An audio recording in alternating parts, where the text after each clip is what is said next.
You're watching How Leap. Let's change your Facebook cover photo without notifying everyone. First, go to your Facebook profile by clicking or tapping your name.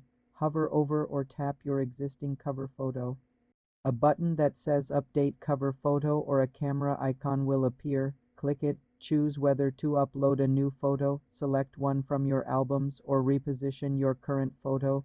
After selecting or uploading your new image, adjust the positioning as needed. Before you click Save Changes, look for a small audience selector icon, usually a globe or two silhouettes near the Save button. Click this icon and change the setting from Public or Friends to Only Me. This makes the change entirely private. Now click Save Changes or Publish. Your cover photo will update, but because the audience is set to Only Me, no story or notification will be posted to your friends' news feeds. To confirm, you can revisit the cover photo, click the audience icon again, and ensure it's set to Only Me. For more simple computer tutorials, subscribe to the channel.